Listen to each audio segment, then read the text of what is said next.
राधा राधा राधा राधा राधा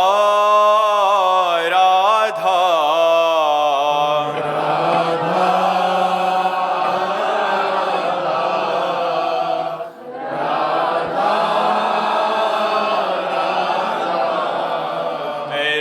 राधा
भक्तन की श्री वृंदावन धाम की सतगुरुदेव भगवान की।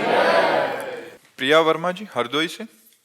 राधे राधे महाराज जी। महाराज जी मेरा स्वभाव है कि सही को सही गलत को गलत कहती हूँ। इस वजह से मेरे परिवारजनों से मेरी बनती नहीं, चाहे मैं हूँ या कोई और हो। किसी के साथ गलत या अन्याय बर्दाश्त नहीं करती। कई बार बड़े झगड़े हो जाते हैं। मैं क्या करूँ महाराज जी? मैं क्या बदलूं अपने आप को या मतलब कैसे करूँ महाराज?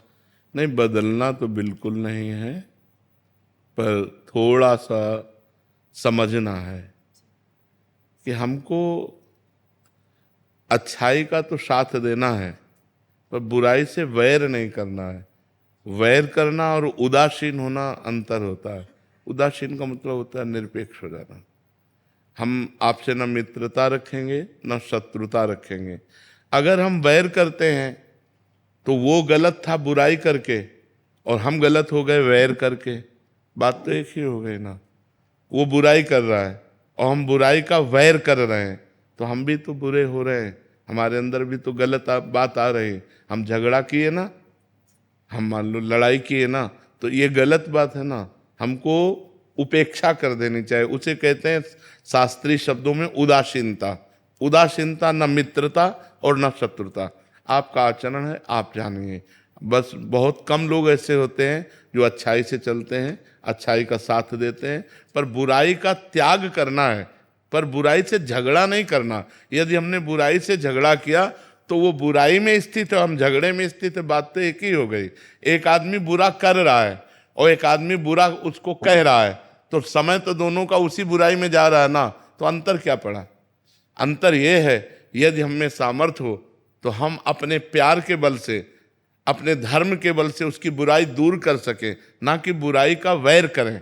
वैर करना बुराई की निवृत्ति नहीं होगी और बुराई को बढ़ोतरी होगी। जब हम बुरे आदमी से वैर करते हैं तो और बुरा बन जाता है वो। और जब हम बुराई को प्यार दें, बुराई को सहन करें, तो ये सहनशीलता उसकी बुराई को नष्ट कर देगी। ये अध्यात्म है। जैसे एक बार एक नाथ स्वामी गंगा स्नान करके आ रहे थे, तो ऊपर गली के एक विधर्मी का उनका मकान था, तो थूक दिया ऊपर। वो फिर गंगा नहाने गए, फिर थूक दिया, फिर नहाने, 100 बार थूका। वो कुछ नहीं बोले, एक बार देखा भी नहीं गंगा स्नान करने। 100वीं बार वो आके चरणों में गिर गया, क्योंकि 100 बार थूका और एक बार भी नहीं देखा, एक बार भी गाली नहीं दिया, एक बार भी नहीं बोले, तो आके हाथ जोड़ा और कहा गलती पड़ गई, मुझे क्षमा करो, मैंने 100 बार आपके ऊपर थूका। तो उनका मेरे ऊपर आपकी कृपा हुई। देखो संतों का स्वभाव, अच्छाई का स्वभाव, मेरे ऊपर आपकी कृपा हुई क्योंकि मैं एक दिन में एक बार गंगा नहाता था और आपकी कृपा से 100 बार गंगा नहाया हूं, इसमें अपराध क्या? वो जिंदगी भर के लिए बुराई छोड़ दी। ऐसे गंभीर संत होते हैं। तो हमें चाहिए, अच्छाई हमारी यही है कि बुराई हमको परास्त ना कर पावे और बुराई से हमारा वैर ना हो पावे। त्याग। महाराज जी ये कैसे करें? नाम जप, नाम जप करोगे, नाम जप में बहुत सामर्थ्य होती है। जब अपने अंदर साधुता लाएंगे, हम नाम जप करेंगे, तो चाहे स्त्री हो चाहे पुरुष, बराबर भगवान की कृपा सब पर है। तो हमारे ऊपर जब कृपा होगी तो हम ऐसे सहनशील बन जाएंगे। नहीं वैर करते करते आप देखो, एक शब्द बोली कि अच्छाई छोड़ दूं, कितनी कमजोर हो गई कि आप अच्छाई को छोड़ने के लिए प्रश्न कर दिए। इसलिए अच्छाई छोड़ने वाली चीज नहीं है। आज तो अच्छाई पे लोग चलना नहीं चाहते, पर अच्छाई को अभिमान में ना लाएं, वैर ना करें, भगवान का स्मरण करें और सबको सुख पहुंचाने की चेष्टा करें, यही अच्छाई है। वो अच्छाई ज़्यादा अच्छी नहीं है जिसमें हम दूसरों को क्लेश दें, दूसरों से लड़ाई झगड़ा करें कि हम बहुत अच्छे हैं, आप गलत हो, ये ठीक नहीं है। इससे परिवार में लड़ाई झगड़ा होता रहेगा और आप अशांत रहेंगे और आपको अच्छाई से भी घृणा होने लगेगी कि वो अच्छाई किस काम की जिसमें रोज झगड़ा हो। इसलिए सही था। शोभित अग्रवाल जी। राधे राधे। राधे राधे महाराज जी। महाराज जी, अभी कुछ दिन पहले आपने एकांतिक में बताया था कि जब प्रारंभिक अवस्था में आपकी दोनों किडनी खराब हुई, ऐसा पता चला तो आपको आश्रम से निकाल दिया गया और कहा गया कि हम तुम्हारे ठेकेदार हैं। आपने उसी समय अपना सामान उठाया और आश्रम से निकल गए। महाराज जी, वहां से निकलने के बाद आपने क्या किया और आपके जीवन का संघर्ष क्या? हम राधा वल्लभ जी गए और राधा वल्लभ जी से बात की कि कहाँ रहे, क्या करें। 2 घंटा बैठे रहे, क्योंकि हमें विश्वास है कि हमारा बचपन से भगवान के मार्ग में रहना, तो हमने कदम कदम पे भगवान की लीला देखी है, उनकी कृपा देखी है, तो हमें विश्वास है कुछ न कुछ होगा। अगर उन्होंने निकाला है तो किसी न किसी रूप में वो हमारी व्यवस्था करेंगे। अब वृंदावन में हमारा किसी से परिचय नहीं था, 2 घंटा बैठे रहे, आरती हो गई ठाकुर जी की, कोई न संकेत मिला न कोई बात की, तो झोला टांगा बाहर निकले कि फुटपाथ में पड़े रहेंगे। जो ही निकले तो एक संत मिले, तो ऐसे ही राधे राधे करते। तो उनका कहाँ झोला टांगे जा रहे हो? तो बताया, अरे बोले चलो ना हमारे पास एक कमरा एक्स्ट्रा है। तो काली दह में उन्होंने कमरे में रखा। फिर कुछ दिन हुए तो गोस्वामी जी मिले जो राधा वल्लभ जी के हैं। तो उन्होंने कहा कि बाबा आजकल कहाँ रहते हो? तो हमने कहा पाठक बाबा अपने कमरे, आ जाओ ना हितधाम, कुटिया खाली है। बस हितधाम आ गए। तो हमारा जीवन का जो मोड़ हुआ वो हितधाम से हुआ। जो जीवन का हमारा परिवर्तन हुआ वो हितधाम से हुआ। 10वें वर्ष हितधाम में रहे। तो एक छोटी सी कुटिया थी, मतलब जिसमें पैर फैलाएं तो दीवार इधर इधर इधर, बस एक बाथरूम जैसी, और ऊपर छत टूटी हुई और बिजली का कनेक्शन नहीं। तो जब 10-12 वर्ष हो गए, हमारा चमत्कार और सब हुआ है भगवान का हमारे साथ, मतलब तो हम आश्चर्य माना।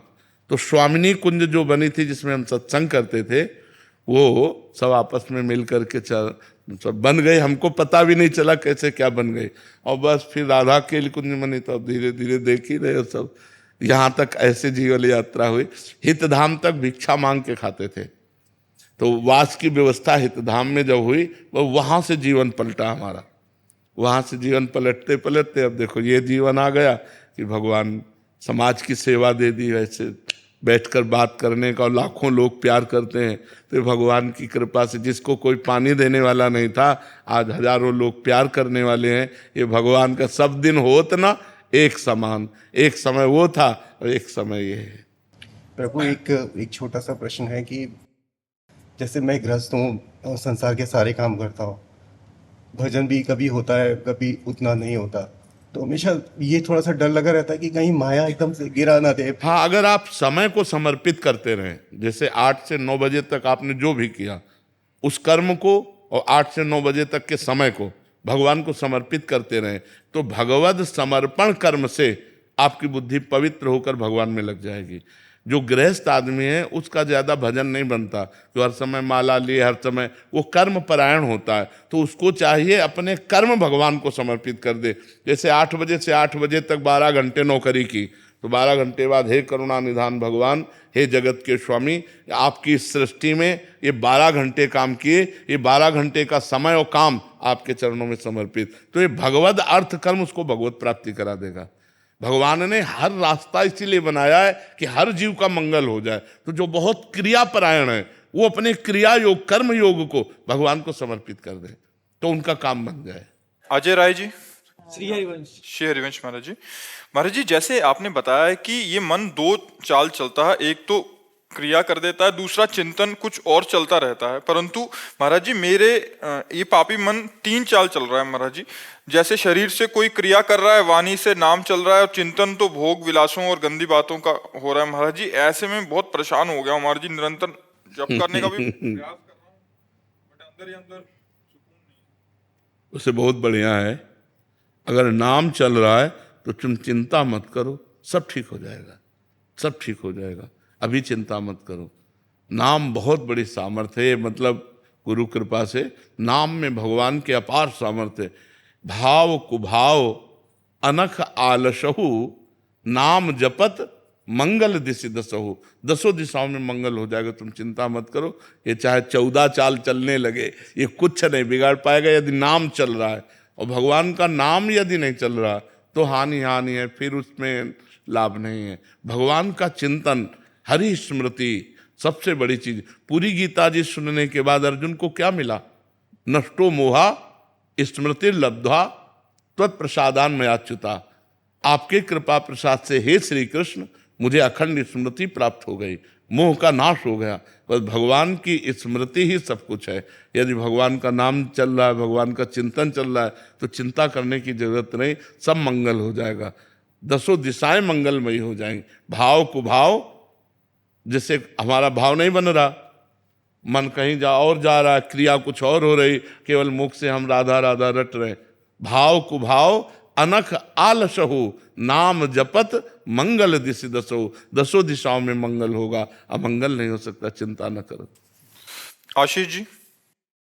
महाराज जी आपके चरणों में कोटि कोटि। महाराज जी मैं आपकी शिक्षाओं का पालन कर रहा हूँ और नाम जप भी कर रहा हूँ महाराज जी, फिर भी महाराज जी अंदर जो विकार हैं महाराज जी, कभी कभी शंका होती है कि नाम जप सही तो चल रहा है महाराज जी। देखो, विकार आज के नहीं हैं, विकार आज के नहीं हैं, अनंत जन्मों के हैं। हम कई बार एकांतिक में बताया है कि जैसे मैसेज डिलीट करना हो तो सामने मैसेज आता है ना, तो अब एक काम का मैसेज आया, डिलीट हुआ, फिर उसी काम के करोड़ों मैसेज सेम टू सेम है, तो हमको भ्रम हो जाता है कि डिलीट होता है कि नहीं होता। मतलब वही मैसेज करोड़ों हो और हमको एक एक डिलीट करना है, तो करोड़ों बार वो आएगा, तो हमको लगता है कि डिलीट हुआ कि नहीं डिलीट हुआ। वो डिलीट हो गया, ये नया है। अनंत जन्मों से दुर्वासनाएं परत की परत हमारे हृदय में जमा है। अब जब हम नाम जब शुरू करते तो अब यही जमा है, काम क्रोध लोभ मोह मद मत्सर की, तो वही बार बार जब निकलती तो लगता है यार कब तक बनी रहेंगी, बनी नहीं रही, वो निकल रहे हैं।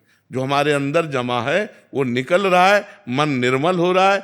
धैर्य पूर्वक दीर्घ काल निरंतर सत्कार सेवितो दृढ़ भूमि, लंबे समय तक अगर आदर पूर्वक नाम जप किया जाए तो दृढ़ भूमि, हमारे हृदय में सारे विकार जितने हैं वो सब बाहर हो जाएंगे। नहीं तो निर्मल मन होगा ही नहीं, और निर्मल मन हुए बिना भगवान की प्राप्ति नहीं। तो निर्मल मन कैसे होगा? नाम जप से। जितना नाम जप करोगे मन निर्मल हो जाएगा। उमेश पुजारी जी, सातारा महाराष्ट्र से। राधा राधे राधे महाराज जी। महाराज जी क्या कुसंगति मिल जाना भी पाप का लक्षण है? ये दुर्भाग्य है हमारा। प्रारब्ध जो है वो कुमार्गगामी जो बना रहा है वो पाप प्रेरणा से ही बना रहा है। हमको बचना चाहिए विवेक के द्वारा। अभी सुसंगति कैसे मिलेगी? भगवान से प्रार्थना करे, बिनु हरि कृपा मिले नहीं संता।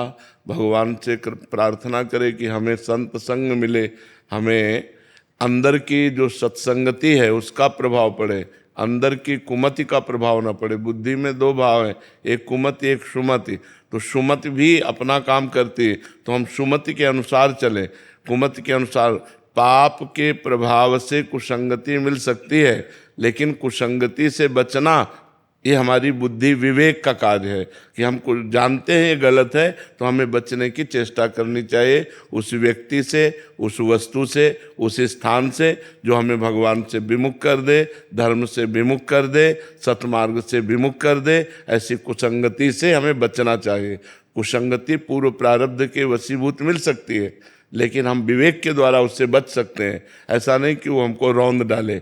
रौंद तभी डालेगी जब हम भगवान का आश्रय नहीं लिए, नाम जप नहीं कर रहे, तो हमारी बुद्धि पवित्र नहीं है, तो फिर वो बुद्धि कुसंगति में बह जाएगी। और को न कुसंगति पाए न साई, राहे न नीच मते चतुराई। कौन ऐसा है जिसको कुसंग मिले और नष्ट ना हो जाए? वो नष्ट भ्रष्ट हो ही जाएगा।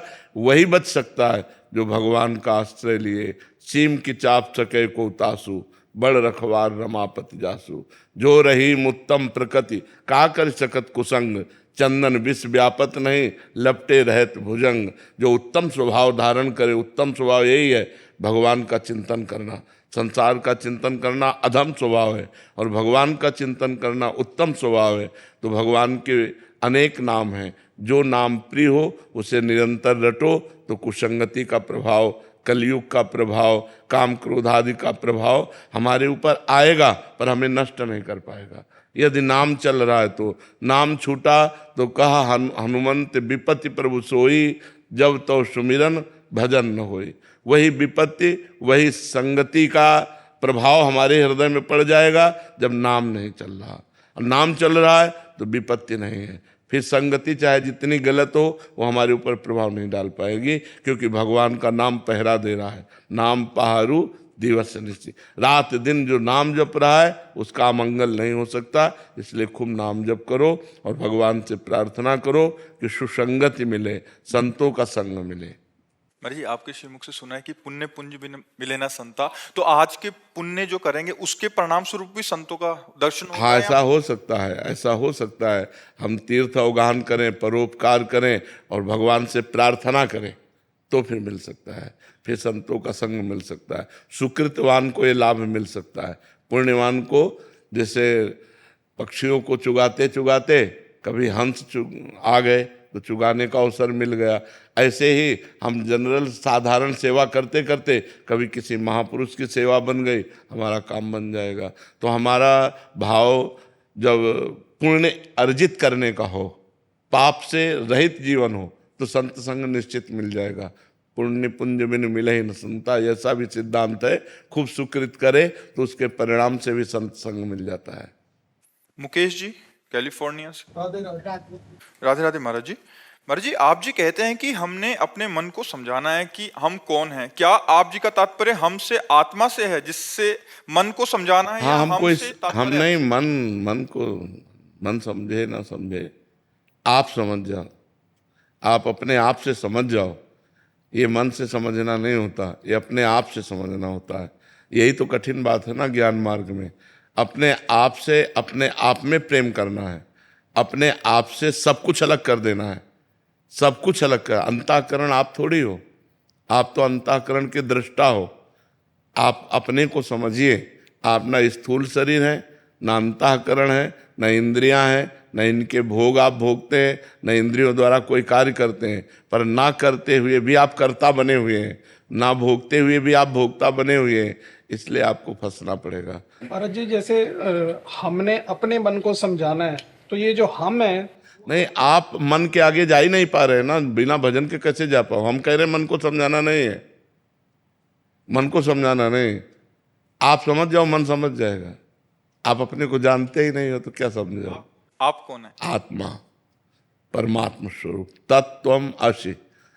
प्रश्न करे कि जैसे मैं कौन हूं, तो वेद उत्तर दे रहा है, तत्त्वम असि, तुम वही परमात्मा स्वरूप हो। अब भगवान का अंश भगवत स्वरूप होता है ना। ममैवांशो जीव लोके जीव भूता सनातना, मना कष्टान इंद्रियाण प्रकृति स्थान कर सती। वो प्रकृति के आकर्षण में, मन और इंद्रियों के चक्कर में फंसकर अपने आप को भूल गया। अपने आप को जान लो तो मन पवित्र हो जाएगा, तन पवित्र हो जाएगा, क्योंकि आप परम पवित्र हैं। अब अपने आप को तो हम जान नहीं पा रहे, मन तक हमारी पहुंच हुई है, कि हमारा मन ठीक हो जाए तो सब ठीक हो जाए। महाराज जी, आत्मा मन को समझाती है कि ये गलत नहीं करना, ये इस तरह से गलत रास्ते पे नहीं जाना। आत्मा निर्लेप है, ये बुद्धि समझाती है। जो समझाने का कार्य है वो बुद्धि का है, जो संकल्प विकल्प करने का कार्य वो मन का है, जो चिंतन का कार्य है वो चित्त का है, जो क्रिया को स्वीकार करना और अस्वीकार करना, भोक्ता और कर्ता भाव, ये अहंकार का है। अंतःकरण चतुष्टय में मन, बुद्धि, चित्त, अहंकार। आत्मा इनका दृष्टा है, साक्षी मात्र है। वो कोई क्रिया नहीं करता, उसके द्वारा कोई भी भोग नहीं भोगे जाते, वो निर्विकार सच्चिदानंदमय है। तभी तो मोक्ष को प्राप्त हो जाता है जीव, जब अपने स्वरूप को जान जाता है। जहाँ स्वरूप का अनुभव हुआ तो नहीं स्वात्मारामम विषय मृग तृष्णाम भ्रमयति आत्माराम पुरुष आ ब्रह्म स्तंभ पर्यंतम सर्वम मायामयम जगत। ऐसा जानकर निर्लेप और निर्विकार हो जाता है। पर यह ज्ञान प्राप्त होना बहुत कठिन है। सुन लेना, बोल लेना अलग बात है, लेकिन इसका अनुभव होना अलग बात है। जब अनुभव हो जाएगा तो कोई भी विषय आप पर प्रभावित नहीं करेगा। कोई भी काम, क्रोध, लोभ, मोह, मद, मत्सर, इनका प्रभाव ना अभी है ना आगे रहेगा। अब भी नहीं है, पर ना होते हुए भी हम स्वीकार किए हुए हैं, इसलिए हमको भास रहा है। जैसे स्वप्न में कोई भी पदार्थ, वस्तु, व्यक्ति, स्थान नहीं होता, पर भासता है जब तक हम जगेंगे नहीं। ऐसे ही जब तक हम अज्ञान से पूर्ण रूप से जगेंगे नहीं, मोह निद्रा से, तब तक ये स्त्री पुरुष, जड़ चैतन्य, दुख सुख आदि द्वंद्व बने रहेंगे। और जब हमें शुद्ध ज्ञान हो जाएगा तब ये द्वंद्व सब नष्ट हो जाते हैं। महाराज जी, आत्मा सिर्फ सुनती है और देखती है या बोलने की भी शक्ति होती सुनने का काम श्रवणेन्द्रिय का है, बोलने का काम वाक्येंद्रिय का है, देखने का काम नेत्रेंद्रिय का। वो कुछ नहीं करती। अभी तुम्हारी पहुंच ही नहीं, तभी तो कहा अंतःकरण तक तुम केवल बात करते हो, आत्मा तक तो पहुंचने की बात ही नहीं। भाई वो सुनना किसका काम है? श्रवणेन्द्रिय का। देखना किसका काम? नेत्रेंद्रिय का। बोलना किसका काम? वाक्येंद्रिय का। आत्मा इसमें कहा है, समझ रहे हो ना? इसलिए नाम जप करो, पहले नाम जप करो, तब फिर आगे बढ़ पाओगे। अरुणा जी, फतेहपुर से। राधे राधे महाराज। राधे राधे महाराज जी। गुरुदेव भगवान, वृंदावन में सभी भक्तों को रोते देखा है, मतलब भाव में। ऐसा अन्य पंथों में नहीं देखा जाता है, धर्म में। ऐसा क्यों महाराज जी? अलग अलग अलग भाव है, अलग। ये रोने का देश है, इसको प्रेम देश कहते हैं। और प्रेम में यही थाती मिलती है, रोना, सिसकना, तड़पना, आहों की जागीर। ये प्रेम का स्वभाव होता है। अपने प्यारे के विषय में चिंतन करके या तो आनंद में रोना और या विरह में रोना, ये रोने का देश है। तो यहाँ जब भाव बढ़ता है तो आनंद अश्रु बहने लगते हैं, या तो फिर विरह अश्रु। दो प्रकार के आंसू होते हैं, एक आनंद के, मिलन के, और एक विरह के होते हैं। यहाँ के प्रेमियों में ये दो ही बातें देखी गई हैं। और नाम ले ले करके, पुकार पुकार करके, तड़प तड़प करके उनके लिए रोना, और मिल गए तो आनंद में रोना, आनंद में अश्रु प्रवाहित होते हैं। तो ये प्रेम देश वृंदा विपिन, वृंदावन धाम, ब्रज 84 कोस, ये प्रेम देश है। यहाँ की रज में प्रेम समाया हुआ है, यहाँ की लता पता में प्रेम समाया हुआ है। तो जब यहाँ कोई उपासना करता है तो उसके अंदर भी रंग आ जाता है। इस रजरानी का इतना बड़ा महत्व है कि उद्धव जैसे महात्मा कहते हैं, मैं यहाँ की लता गुल्म औषधि बन जाऊं, जिससे वृंदावन की रज, ब्रजवासियों की चरण रज हमारे ऊपर उड़कर पड़े और मैं भी प्रेम को प्राप्त हो जाऊं। इसी रजरानी का प्रभाव है कि भगवान के लिए आंसू आना बहुत बड़ी बात है। आंसू तो सबके आते हैं, कौन नहीं रोता, पर कोई अपने तन के लिए रोता है, कोई तन संबंधी के लिए रोता है, कोई धन के लिए रोता है। भगवान के लिए कोई रोए, अहो भाग्य, अहो भाग्य, धन्य भाग्य है। सतरत सतरत सा लोकांतारेति, वो स्वयं तर जाता है, स्वयं तर जाता है, लोगों को तार देता है। मम भक्ति युक्तो भुवनम पुनातु, जो भगवान के लिए रोता है, जो एकांत में बैठ करके भगवान के लिए रो रहा है, हे नाथ, हे करुणा, धन्य है। वही तो जगत को पावन करने वाला महात्मा है, जिसके आंसुओं से भूमि भींगती है, भगवान के विरह में या भगवान के मिलन में, तो धन्य है उनका जीवन। इसलिए ये देश प्रेम देश है, यहाँ प्रेम की महिमा है। ये साधना भूमि नहीं, ये सिद्ध भूमि है। ये प्रेम, यहाँ बड़े बड़े सिद्ध महापुरुष भी याचना करते हैं, शिव सनकादिक जो रज चाहत सो रज शीस चढ़ाऊं, किशोरी तेरे चरणन की रज पाऊं। बड़े बड़े ब्रह्मा शिवादि भगवत स्वरूप महापुरुष भी यहाँ का वास चाहते हैं, यहाँ की रजरानी को माथे पे चढ़ाना चाहते हैं। अनिल जी। राधे राधे स्वामी। राधे राधे महाराज जी। महाराज जी, आत्मज्ञान प्राप्ति के लिए समाधिस्थ गुरु से प्रार्थना करने से जीवन में जीवंत गुरु का आगमन होता है क्या? ऐसा भी हो सकता है, जब आप उनसे प्रार्थना करोगे तो किसी न किसी रूप में अपने आकर के आपको उपदेश देंगे। जब हम किसी महापुरुष का आश्रय लेते हैं तो महापुरुष और भगवान अभेद हो जाते हैं।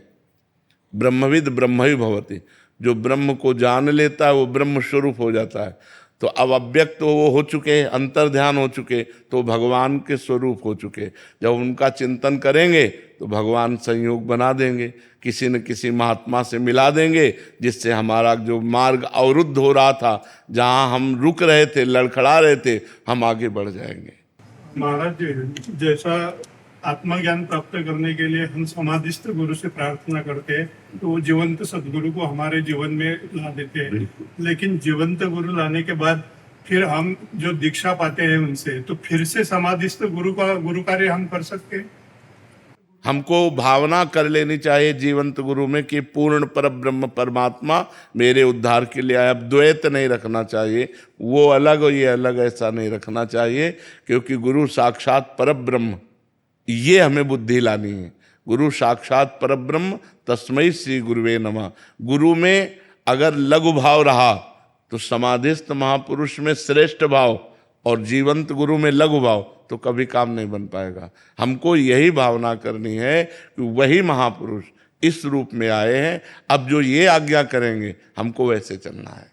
तो परमात्मा तो सर्वत्र है ना, फिर गुरु तो परमात्मा स्वरूप है ही। हम अपने गुरुदेव में पूर्ण रूप से ब्रह्म भाव कर पावें, यही हमारी साधना है। और जब गुरु में ब्रह्म भाव हो गया तो ब्रह्मानुभूति अपने आप हो जाएगी। गुरु साक्षात पर ब्रह्म, ये बात आना बहुत कर। गुरु तो लाखों लोग बनाए, लेकिन गुरु साक्षात पर ब्रह्म ये अनुभव नहीं होता। साक्षात पर ब्रह्म से हम बात कर रहे हैं, साक्षात पर ब्रह्म का हम दर्शन कर रहे हैं, ऐसा का अनुभव होता है? ये होता है एक अच्छे संत हैं, बहुत इतनी बात आई कि अच्छे संत हैं, पता नहीं समाधिस्थ है कि नहीं है।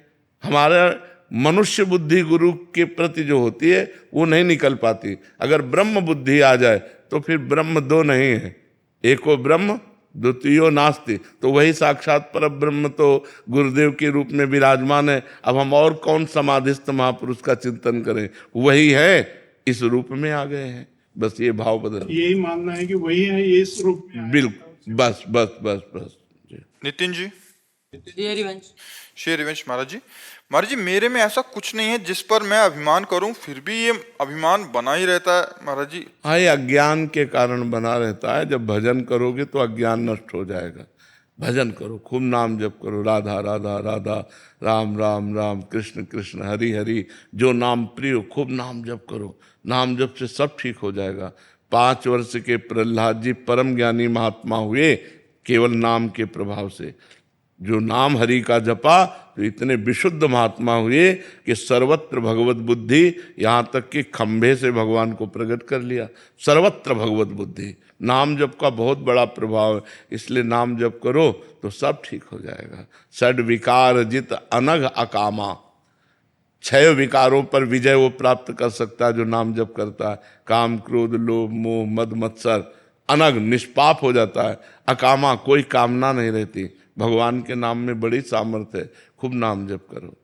शिवानी जी जलंधर से। राधे राधे महाराज जी, भक्ति रस से प्रेम रस में जाने के लिए क्या करना चाहिए? भगवान का दृढ़ आश्रय, संसार के भोगों से वैराग्य, शास्त्रों में भगवत लीला चरित्र, भगवत गुणगान जो किया गया है, खूब मन लगाकर पढ़ना और सुनना, और निरंतर नाम जप और साधु संग, इसी से प्रेम हो जाएगा। पहले दृढ़ आश्रय भगवान का लें, भगवान के सिवा हमारा कोई नहीं। जैसे मीरा जी कह रही, मेरे तो गिरधर गोपाल दूसरों न कोई। फिर शास्त्रों में जो भगवान के लीला चरित्र हैं उनका गायन करें, उनको खूब सुने, तो हमारी भगवान से रति होती है। हमारे हृदय में जो विकारात्मक भाव हैं, गंदी बातें हैं, उनका हम त्याग करें, खूब नाम जप करें, साधु संग करें, तो भगवान से हमारी जो साधारण भक्ति है वो प्रेम भक्ति में परिवर्तित हो जाएगी। और इसके लिए साधु संग अनिवार्य है। भक्ति स्वतंत्र सकल सुख खानी, और बिन सत्संग न पावई प्राणी। भक्ति परम स्वतंत्र है, भगवान को अधीन करने वाली है, पर बिना संतों के संग के भक्ति का प्रादुर्भाव नहीं होता। जब हम साधु समागम करते हैं तो संतों के वचन से, उनके दर्शन से, उनकी भगवत प्रीति से हमारे अंदर भी भगवत प्रीति का प्रादुर्भाव होता है। विशेष बात यह है कि ये एक संक्रामक रोग जैसा प्रेम है। संक्रामक रोग जैसे हमारे हो, आप हमारा ज़्यादा सानिध्य ले, जैसे खान पान जूठन इस तरह, तो आपके हो जाएगा। ऐसे ही कहा गया कि जो भगवत प्रेमी महात्मा है, तिनकी संगति रहत जाति कुल मद सब नंसई। उनकी संगति रहने से सारे अहंकार, सारे विकार दूर हो जाते हैं। बोले जूठन लय पावे सदा। ऐसे महापुरुषों का उच्छिष्ट मिल जाए, उनकी चरण रज मिल जाए, उनका चरणामृत मिल जाए, वो हमको कृपा दृष्टि से देख दें, तो हमारे अंदर प्रेम प्रकाशित हो जाए। प्रधान तो भगवान की कृपा, और साधन ये कि भगवान का आश्रय, शास्त्रों का स्वाध्याय, संसार के गलत भोगों से वैराग्य, भगवान के नाम का जप और साधु संग। राधा जैन जी। राधे राधे महाराज। राधे राधे महाराज जी। महाराज जी, हम वाक्य में अध्यात्म, प्रेम और भक्ति के मार्ग पर चल रहे हैं, ये किन संकेतों से पता चलता है? जब विकारों का हमारे अंदर प्रभाव कम पड़े, कम होने लगे, और भगवान का चिंतन अधिक होने लगे, और हमारे अंदर सहनशीलता आने लगे। यम ही न व्यथ्यंते ते पुरुषम पुरुषर सब सम दुखा सुखाधीरम स्वमृतत्वाय कल्पते। सुख और दुख में समान, मान और अपमान में समान। हमारे अंदर जो विकार आया उसको हम सह गए। किसी भी तरह से हमारे अंदर विचलता पैदा न होना, किसी भी तरह से भगवत विस्मरण न होना, हर स्थिति में प्रसन्न रहना, हम अध्यात्म में चल रहे हैं। महाराज जी, अखंड स्मृति का। हाँ, भगवान का अखंड स्मरण ही जीवन की बहुत बड़ी संपत्ति है। राधे राधे महाराज जी। महाराज जी, आप कह रहे हैं कि आपने अपनी आत्मा को देखा है और यमदूत के भी दर्शन हुए, एक ऐसी स्थिति आई और अब हमें बड़ी समस्या तो ये हो गई कि आप अलग हो गई, आत्मा अलग हो गई। आत्मा कोई दृश्य है क्या? अभी सुना था कि आपसे बात हुई थी, आत्मा दृष्टा है, साक्षी है। दृश्य पार्थिव होता है, प्राकृतिक होता है। जो हमारी दृष्टि में आता है वो पार्थिव होता है, वो प्राकृतिक होता है, लेकिन दृष्टि को जो पावर दे रहा है वो आत्मा होता है। आपने आत्मा को देखा है, यही घोर अज्ञान की बात है। आप अलग हो गई, आत्मा अलग हो गई। अरे आप ही तो आत्मा है। कहे आत्मा को हमने देखा है, और यमराज को देखा है, इनको देखा है, उनको देखा है। मृत्यु के बाद में कुछ लोग वापस आते हैं, उसको नियर डेथ एक्सपीरियंस कहते हैं। बहुत कम केसेस में ऐसे होता है। ये सब बकवास की बातें हैं। एक बार यमराज की फांसी में फंसा तो दोबारा छूटने की ताकत नहीं होती। वहां चूक थोड़ी होती है। रमेश नाम के लाखों आदमी हो सकते हैं विश्व में, तो बोले रमेश की मृत्यु होनी है, तो ऐसा थोड़ी है कि अब यमदूत जो घूमे कि भैया तुम रमेश हो कि तुम रमेश हो।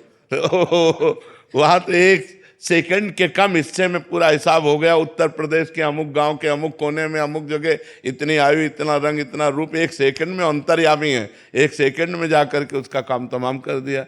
तो वैसी थोड़ी कि उनसे भूल हो सकती है कि यमराज के पास गए, बोले ये रमेश नहीं यार, वो वाला रमेश रहा है। बोले छोड़ो इसे।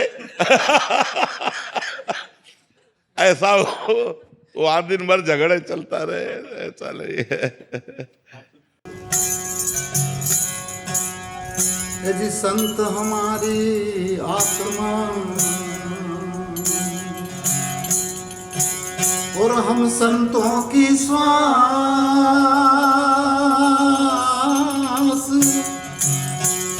संतों में हम और में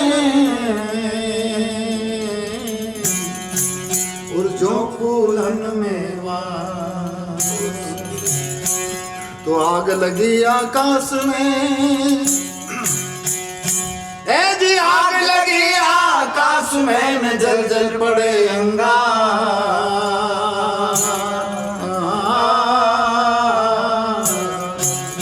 ऐसे संत न होते जगत में, जल मरता संसार।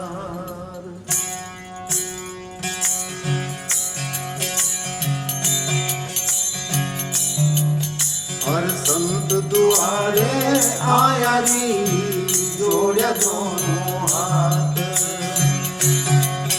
हर संत दुआरे आया री, जोड़े दोनों हाथ। ये जोड़े दोनों हाथ सकीरी, करूं ज्ञान केरी बात। संत दुआरे आया री, जोड़े दोनों हाथ। हर सदगुरु द्वारे में आया री, जोड़े दोनों हाथ।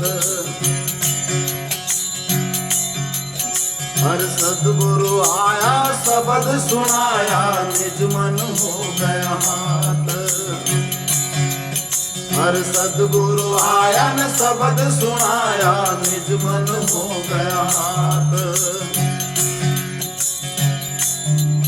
अरे सत शब्द की सेण बताई, माला जपूं दिन रात। संत दुआरे आया री, जोड़े दोनों हाथ। ओ सदगुरु द्वारे आया री, जोड़े दोनों हाथ।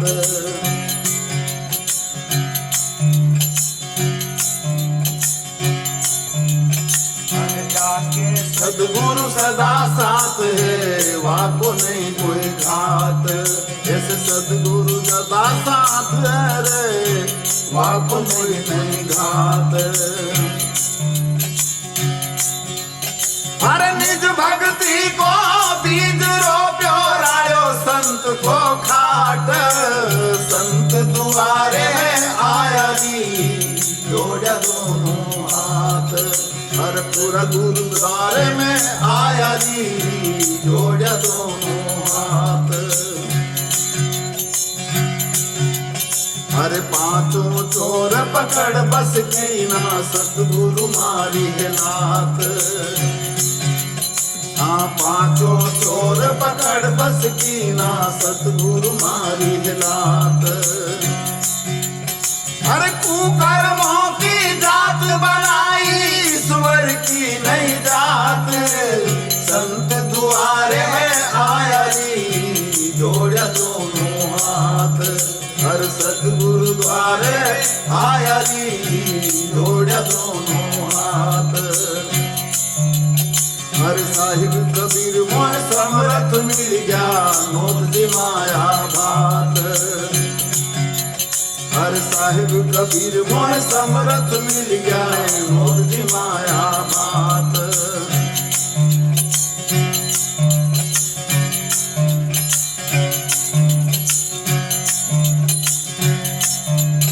हाँ साहिब कबीर मोह समरथ मिल गया, नोत जी माया बात।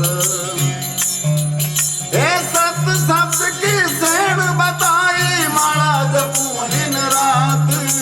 संत द्वारे में आया री, जोड़े दोनों हाथ। वो सदगुरु द्वारे में आया री, जोड़े दोनों हाथ। पूरा गुरु द्वारे में आया री, जोड़े दोनों हाथ। बहुत सुंदर। पुराने संतों की जैसी गायन शैली थी है ना, वही बिल्कुल एकदम समाधिस्थ हो जाए भगवान के परम यश का गायन करते हुए। बहुत सुंदर, बहुत सुंदर। आपके आशीर्वाद से ही ये गाड़ी चली और बस आपके दर्शन हो गए। महाराज जी एक प्रश्न था महाराज जी आपने अभी साधु संघ की बात कही। महाराज जी सिद्ध संत जो हैं या उस कोटि के महापुरुष हैं, उनमें तो विकार आदि का कोई सवाल ही नहीं है, और उनके संग से चाहे उनके सानिध्य में रहो, किसी भी प्रकार का हमारे नकारात्मक नहीं, हमारी प्रेमा भक्ति और भक्ति उज्ज्वल ही होगी महाराज जी। पर आजकल एक महाराज जी प्रसंग था, आज ही का प्रश्न था, मैंने किया नहीं उसमें था कि किसी को साधक या वेश में देखा, उसका सानिध्य हुआ, वो घर में बार बार आने लग गए। अभी वो घर में बार बार आने लग गए तो फिर संग दोष से पारिवारिक जनों में मतलब कोई संपर्क हो गया, फिर वो नकारात्मक वृत्तियां और फिर एक अश्रद्धा हो गई। महाराज जी ये बहुत बड़े स्तर पे हो रहा है कि हम जान नहीं पाते। महाराज जी हमने जैसे बताया कि उस कोटि के महापुरुषों उसमें तो कोई कमी नहीं, बट साधक कोटि का जो वेश अभी भी धारण किया है। वैसे पहली बात हमें ये ध्यान रखना चाहिए कि हम संत संग करें। जैसे आप हमसे सत्संग किए, आप हमारी बात मानो और अपने घर जाओ और हमारी बात को अपने जीवन में उतारो तो तुम्हारा काम बन जाएगा। किसी संत से लगाव न करे सांसारिक। आप हमारे घर में आए, आपके घर हम बार बार जाएं, ये सिद्ध संतों में तो ठीक है कि जो भगवत प्राप्त संत हैं, भूल न दें कुमारक पाऊं। जैसे गेहूं चना है, उसको ऐसे बो दो तो जग जाएगा, लेकिन भून के बो तो कभी नहीं जगेगा। जो सिद्ध संत होते हैं वो भुने हुए अन्न के समान होते हैं, उनमें कभी विकार नहीं पाया जाएगा। लेकिन जो साधक होता है वो भगवान के मार्ग में चलने के लिए अभी तैयार हुआ है तो वो फिसल सकता है। और कुछ पाखंडी होते हैं जिनका कोई भगवान से मतलब नहीं, कोई साधना से मतलब नहीं, केवल भेष का आश्रय लेकर रुपया पैसा भोग, ऐसे लोगों से बचना चाहिए। देखो हम सबको इतना ज्ञान है कि एक दृष्टि में हमें पता चल जाएगा आप हमारी तरफ कैसे हेर रहे हो, पता चल जाएगा कि नहीं चल। खास करके माताओं में ये विशेष भगवान ने शक्ति रखी कि अगर पुरुष देख रहा है, आप एक बार देख लिए तो आपको पता चल जाएगा ये किस दृष्टि से देख रहा है। अगर हमको थोड़ी भी हरकत किसी साधु महात्मा में ऐसी दिखाई दे, छूने की चेष्टा, काम भरी दृष्टि से देखना, या इस तरह के उपदेश करना कि तन समर्पित कर दो, ये मतलब इस तरह के नौटंकी नाटक, वहाँ दोबारा नहीं जाना चाहिए और अपने घर तो बुलाना नहीं चाहिए। घर तब बुलाओ किसी संत को जब 10-5 बार उसके यहाँ जाकर और उसके आचरण देख लिए, उसका व्यवहार देख लिया कि पवित्र व्यवहार है। अच्छा, थोड़ी देर के लिए हम पवित्रता का नाटक भी कर सकते हैं, इसीलिए कह रहे 10-5 बार जाके हम उससे देखा। और सही पूछो तो सच्चे संतों को फुर्सत कब है तुम्हारे घर जाने की? कब फुर्सत है? वो अपने भगवान के मार्ग में, भगवान के भजन में लगे।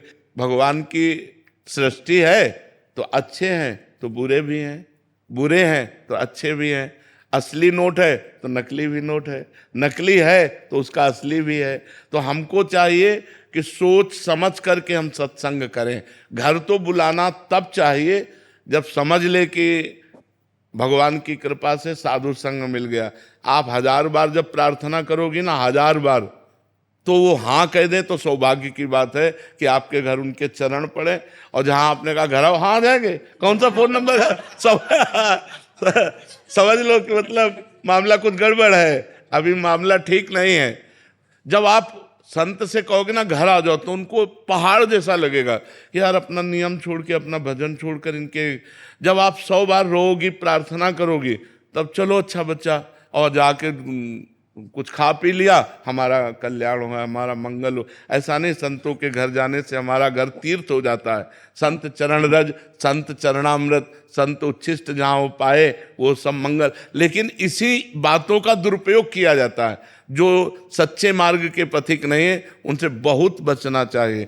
गलत आचरण सतमार्ग में मतलब ऐसा नहीं, जैसे मान लो गृहस्थ हो आप गलत आचरण, तो हमें समझाना चाहिए नहीं बेटा, ये भगवान के मार्ग में इन बातों का प्रवेश नहीं, अपनी आदतों को सुधारो। अपने ऐसा नहीं कि और हम उसको गलत आचरणों में ढकेल दें, वो एक गिर रहा है ऊपर से लात हम और मार दें। तो ये हम लोग संतों के सहारे से ही भगवान के मार्ग में चलते हैं। अगर संत ही हमें धोखा दे दें, संत ही हमारे साथ व्यभिचार करें, संत ही हमें गंदे मार्ग में लगावें, तो संत काहे को? तो ये बातें थोड़ा बहुत प्रवीणता पूर्वक देखनी चाहिए कि ज्यादा नाटक फाटक जहां दिखाई दे बहुत दूरी बना के रखो। क्योंकि नकली हीरा तो बहुत मिल जाएगा, लेकिन असली हीरा जो घन का प्रहार सह जाए, असली हीरे की पहचान क्या होती है? उसको ऐसे रखो और घन का प्रहार करो और वो टूटे ना, तो असली हीरा। काम क्रोध लोभ मोह मद मत्सर, इनका प्रभाव जिनके ऊपर ना हो, वो असली संत। अगर इनका प्रभाव है तो संत काहे का? फिर काहे का संत। तो ये चीजें देखनी चाहिए। ये चीजें बहुत ज्यादा जोर से चल रहे हैं, बहुत जोर से चल रहे हैं। अपने प्रवचन से, अपने लहजों से, अपने हाव भाव से जनता को मोहित करना, रुपया निकालना, विषय भोग करना, इन बातों से बचता रहे। कभी ऐसा नहीं हो सकता कि किसी संत के द्वारा तुम्हारा अमंगल हो। साधु ते हो या न कारज हानि, कभी नहीं हो सकता, कभी नहीं हो सकता। जैसे ऊसर में बीज चाहे जितना बो, कभी अंकुरण नहीं होगा। ऊसर बरसई तरण नहीं जामा, संत हृदय जिमि उपज न कामा। संत के हृदय में कभी ऐसा नहीं हो सकता कि वो तुम्हारे साथ कोई गलत व्यवहार करे। अगर गलत व्यवहार कर रहा है तो संत नहीं है। हाँ, कभी कभी साधक से चूक हो जाती है, तो इसीलिए साधक को एकांतवास कहा गया है। उसको घर घर जाने के लिए अनुमति ही नहीं है। साधक को समाज से मिलने की अनुमति ही नहीं। सिद्ध पुरुषों का काम है समाज से मिलना, और सिद्ध का जो नाटक करता है तो माया थप्पड़िया देती है। अगर हम सत्य हैं तो आजीवन निर्वाह हो जाएगा। पाप को, अधर्म को छुपाया नहीं जा सकता, जैसे आग को कपड़े से नहीं छुपाया जा सकता। आग कपड़े को जला के प्रकाशित हो जाएगी, ऐसी गंदी बातें, पापाचरण खुल जाएगा। माया का काम ऐसा ही है। इसलिए हम लोगों को चाहिए कि सत्संग करें, लेकिन बहुत सोच समझ के करें। जहां अर्थ की प्रधानता हो वो सत्संग नहीं। संत निरपेक्ष होते हैं। संत का पहला लक्षण है निरपेक्षम मुनिम शांतम निर्वैरम समदर्शनम। निरपेक्ष माने तुम्हारी, चाहे जितने तुम सुंदर हो, चाहे जितने रुपए वाले हो, चाहे जितना तुम्हारा महान यश हो, उनके सामने कूड़ा हो, वो कुछ नहीं समझेंगे। निरपेक्षम मुनिम शांतम, वो निरपेक्ष रहेंगे। उनकी लाइन में सब बराबर है।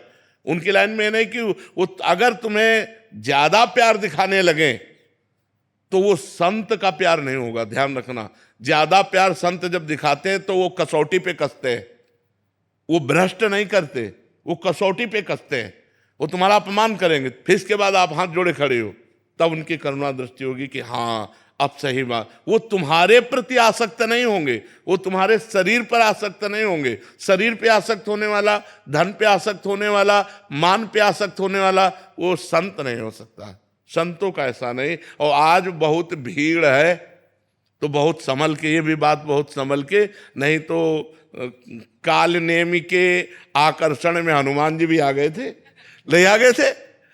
सियाराम सियाराम सियाराम, तो हनुमान जी सोचा बड़ा भगत है, लेकिन था काल नेमी राक्षस।